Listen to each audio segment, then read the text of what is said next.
आज हम जानेंगे किन कारणों से देवलोक के देव मनुष्य लोक में आना चाहते हैं और किन कुछ एक कारणों से वे मनुष्य लोक में नहीं आना चाहते हैं। इसके बारे में जानेंगे। तो देवलोक में तत्काल ही उत्पन्न देव 4 कारणों से मनुष्य लोक में शीघ्र आने की इच्छा रखता हुआ भी आ नहीं पाता है। उसका कारण है कि देवलोक में तात्कालिक उत्पन्न देव संबंधी काम भोगों से मूर्छित मोहासक्त हो जाता है। तब उन्हीं काम भोगों की आकांक्षा में लीन रहने लगता है। काम भोग रूप पाशों में बंध कर उन्हीं में अत्यंत तन्मय हो जाता है। तब वो मनुष्य के काम भोगों में आदर नहीं रखता, उनको वास्तविक रूप से सुखकारक नहीं मानता और उनसे उसका कुछ भी प्रयोजन नहीं रह जाता है। ये काम भोग मुझे प्राप्त हो, ये इच्छा भी उसे नहीं रहती। ये काम भोग मेरे पास स्थिर रूप से बने रहने चाहिए, ये इच्छा भी उसके हृदय में उत्पन्न नहीं होती। दूसरा कारण, देवलोक में तात्कालिक उत्पन्न देव मनुष्य संबंधी प्रेम आकर्षण से टूट जाता है और दैविक प्रेम उसके हृदय में संक्रमित हो जाता है। तीसरा कारण, देवलोक में तात्कालिक उत्पन्न देव दिव्य काम भोगों में मूर्छित हो जाता है। तब उसके हृदय में ये विचार उत्पन्न होता है कि मैं मनुष्य लोक में अभी जाता हूँ, मुहूर्त में जाता हूँ, थोड़ी देर में जाता हूँ, परंतु इतने समय में अल्प आयुष्य वाला मनुष्य काल धर्म को प्राप्त हो जाता है। देवलोक में तत्कालिक उत्पन्न देव को मनुष्य लोक की गंध देवलोक की गंध से विपरीत और इंद्रिय और मन को आनंदित करने वाली प्रतीत नहीं होती। मनुष्य लोक की गंध 400-500 योजन ऊपर तक जाती है। तो इन 4 कारणों से देवलोक में तत्कालिक उत्पन्न देव मनुष्य लोक में आने का इच्छुक होते हुए भी नहीं आ सकता। अर्थात देवलोक में तत्काल उत्पन्न हुआ देव मनुष्य लोक में आना चाहता है किंतु आ नहीं सकता, क्योंकि वो दिव्य काम भोगों के जाल में उलझकर अत्यंत आसक्ति के कारण मनुष्य लोक में आने के कार्यक्रम को ही भुला देता है। उसका मनुष्य लोक से प्रेम संबंध टूट जाता है और देवलोक से जुड़ जाता है, क्योंकि ये नियम है कि जीव जिस लोक में उत्पन्न होता है वो उसी लोक में रहकर खुश रहता है। वो धीरे धीरे पूर्व जन्म के स्नेही संबंधी साथियों को भूल जाता है। इसलिए पूर्व जन्म के मधुर संबंध विच्छेद हो जाने से उसकी मनुष्य लोक में आने की इच्छा धीरे धीरे अपने आप शांत हो जाती है। देवलोक में उत्पन्न होते ही जीव ये समझने लग जाता है कि अभी मैं मनुष्य लोक में जाकर क्या करूँगा।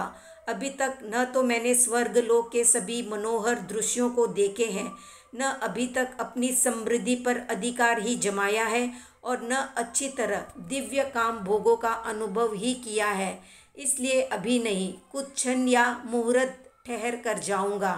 देवों का मुहूर्त इतना लंबा होता है कि उतने काल में मनुष्य लोक से सैकड़ों और हजारों वर्ष बीत जाते हैं।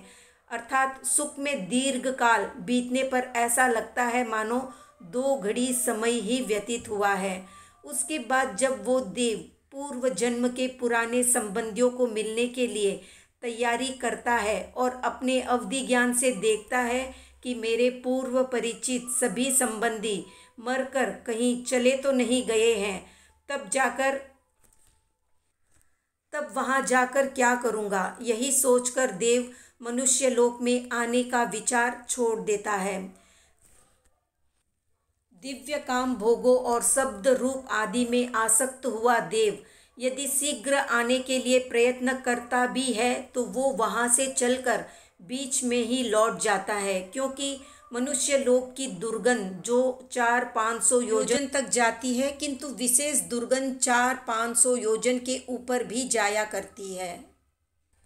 ये भी कहा जाता है कि प्रेम के वशीभूत होकर बिना आह्वान के भी देव मनुष्य लोक में आ सकते हैं, किंतु जब उनका प्रेम मनुष्य लोक से विच्छिन्न हो जाता है तब उनमें मनुष्य लोक में आगमन या आने की इच्छा ही नहीं रह जाती है।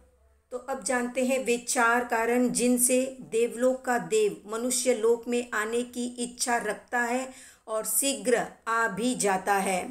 तो देवलोक में तत्कालिक उत्पन्न देव देवी काम भोगों में मूर्छित, इच्छुक और उनमें तन्मय नहीं होता। उसके हृदय में ये विचार पैदा होता है कि मनुष्य भव में मेरे आचार्य, उपाध्याय और संयम मार्ग में प्रवृत्ति कराने वाले प्रवर्तक है, संयम योगों में स्थिर करने वाले स्थविर और गण के अधिपति गणी है, गणधर है, जिनके प्रभाव से मैंने ये देव रिद्धि दिव्य देव कांति प्राप्त की है, जन्मांतर में उपार्जित की और वर्तमान में भोग रूप से मुझे प्राप्त हुई है। इसलिए मैं उन भगवंतों को वंदना करने और उनकी पर्युपासना, सेवा आदि करने के लिए जाता हूँ। देवलोक में तत्कालिक उत्पन्न देव ये विचारता है कि मनुष्य भव में मुझ पर उपकार करने वाले ज्ञानी है, अति दुष्कर तपस्या करने वाले तपस्वी है, इसलिए मैं उन भगवंतों को वंदना, उनकी पर्युपासना, सेवा आदि के लिए जाऊं। तीसरा कारण है, देवलोक में तत्कालिक उत्पन्न देव ये विचार करता है कि मनुष्य भव संबंधी मेरी माता है, पुत्र है, पुत्रवधू आदि है, इसलिए मैं मनुष्य लोक में जाता हूँ और उनके समीप प्रकट होता हूँ ताकि वे मेरी इस प्रकार की दिव्य देव रिद्धि, दिव्य देव द्युति को जो मैंने जन्मांतर में उपार्जन की और यहाँ पर प्राप्त हुई है और मेरे उपभोग में आ रही है, उसे वे भी देखें। चौथा कारण, देवलोक में तत्कालिक उत्पन्न देव ये विचार करता है कि मनुष्य भव में मेरे मित्र है, सखा है, हितैषी है, सहायक है, अत्यंत परिचित है, उन सब का मेरे साथ ये वायदा हो चुका था कि हम में से जो पहले मृत्यु को प्राप्त करेगा वो उसे बोध देने आएगा। तो इन चार कारणों से देव मनुष्य लोक में शीघ्र आ सकता है। अर्थात देवलोक में तत्काल उत्पन्न देव दिव्य काम भोगों में आसक्त नहीं होता और वो चार कारणों से मनुष्य लोक में आ भी जाता है। गुरुजनों के प्रति कृतज्ञता प्रदर्शित करने के लिए, किसी विशिष्ट तपस्वी या ज्ञानी के दर्शन करने के लिए, पूर्व जन्म के सगे संबंधियों को सांत्वना देने के लिए और अपनी प्रतिज्ञा के अनुसार किसी को प्रतिबोध देने के लिए।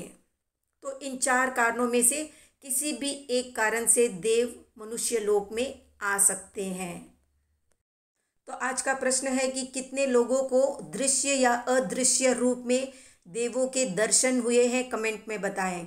वीडियो पसंद आया तो लाइक, शेयर, सब्सक्राइब करें।